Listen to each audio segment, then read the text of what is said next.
Bismillahirrahmanirrahim. Assalamualaikum warahmatullahi wabarakatuh. Saya Ihsan Arijal dari Fakultas Hukum Universitas Surya Kencana semester 3C.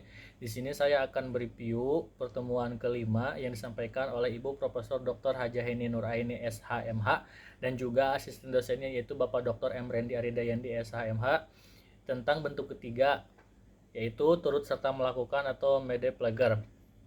Dalam KUHP tidak memberikan definisi, tetapi dalam WVCNI memberikan pengertian bahwa orang yang turut serta melakukan ialah orang yang dengan sengaja turut berbuat atau turut mengerjakan terjadi sesuatu.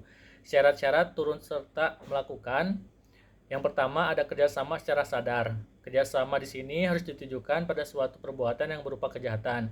Yang kedua ada kerjasama secara fisik. Kerjasama di sini merupakan suatu delik yang ditujukan pada suatu akibat, yang yaitu adanya perbuatan yang berupa kejahatan dan perbuatan tersebut diatur dalam undang-undang. Selanjutnya yaitu bentuk keempat atau penganjur atau outlawing, yaitu orang yang menggerakkan orang lain untuk melakukan suatu tindak pidana dengan menggunakan sarana-sarana yang ditentukan oleh undang-undang. Jadi antara penganjur dengan menyuruh melakukan hampir sama, yaitu adanya usaha untuk menggerakkan orang lain sebagai pelaku material. Perbedaannya adalah yang pertama, dalam penganjuran sarana yang digunakan diatur dalam pasal 55 ayat 1 sub kedua, yaitu diatur secara limitatif. Yang kedua, dalam pembujukan orang yang membujuk disebut autor intelektual dan yang dibujuk digerakkan autor materialis. Yang ketiga, pelaku material dapat dimintai pertanggungjawaban secara hukum atau dipidana karena melakukan perbuatan dengan sengaja. Dalam menyuruh melakukan, yang pertama, sarana untuk menggerakkan tidak ditentukan, tidak terbatas atau tidak limitatif. Yang kedua, dalam menyuruh melakukan, orang yang menyuruh disebut manus domina, sedangkan orang yang disuruh adalah manus ministra. Yang ketiga, pembuat material atau manus ministra tidak dapat dipertanggungjawabkan secara hukum, tidak dapat dipidana karena tidak mempunyai kehendak. Syarat-syarat pemidanaan bagi penganjur atau penggerak: yang pertama ada kesengajaan untuk menggerakkan orang lain untuk melakukan perbuatan yang dilarang.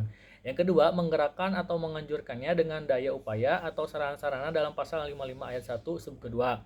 Yang ketiga, pembuatan material tersebut dapat dipertanggungjawabkan secara hukum atau dapat dipidana. Maksud dari pasal 55 ayat 1 sub kedua adalah yang pertama untuk kepastian hukum, yang kedua untuk pedoman bagi hakim dalam pembuktian. Terhadap pengaturan daya upaya secara limitatif ini ada kritik dari Hazewinkel Suringa yang mengatakan jika daya upaya tidak dibatasi, maka orang yang cerdik pandai dapat memakai daya upaya lain di luar KUHP atau di luar yang diatur oleh pasal 55 ayat 1 sub kedua. Misalnya tatap tangis, cerita-cerita keberhasilan dan lain-lain. Adapun daya upaya yang berupa paksaan, ancaman dan penyesatan dapat masuk ke dalam bentuk menyuruh dan juga menggerakkan. Dalam ukurannya apabila dorongan, paksaan, ancaman itu sangat kuat, maka itu adalah menyuruh. Tetapi apabila tidak kuat, maka termasuk dalam menggerakkan. Selanjutnya ada bentuk kelima atau medeplite atau pembantuan.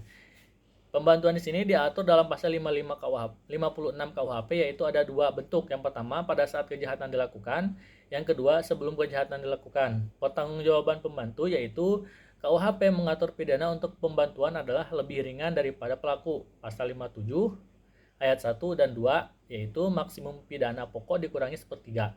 Yang kedua, apabila kejahatan diancam pidana mati maka seumur hidup, atau seumur hidup maka maksimum pidananya selama adalah 15 tahun. Pertanggungjawaban pembantu ada yang pertama, pemidanaan untuk pembantu adalah lebih ringan daripada pelaku. Yang kedua, pengecualian terhadap prinsip di atas adalah pasal 333 ayat 4 merampas kemerdekaan orang-orang untuk pembantu dipidana sama dengan pelaku. Yang kedua, pidana tambahan untuk pembantu sama dengan pelaku pasal 57 ayat 3. Dalam pertanggungjawaban pembantu KUHP menganut sistem tidak tergantung pada pertanggungjawaban pelaku. Pasal 57 ayat 4. Dalam pertanggungjawaban pidana bagi pembantu hanya dihitung yang sengaja dipermudah atau diperlancar beserta akibat-akibatnya saja. Pasal 58 KUHP mengatur mengenai kualitas pribadi yang dapat menghapuskan, mengurangkan atau memberatkan pengenaan pidana bagi pelaku tindak pidana. Pasal 58 ini adalah peringatan bagi praktisi. Penyertaan dengan keapaan atau culpos del niming, tindak pidana yang disebabkan karena kealpaan pada prinsipnya tidak dapat dipidana karena tidak mempunyai unsur kesengajaan. Demikian, wassalamualaikum warahmatullahi wabarakatuh.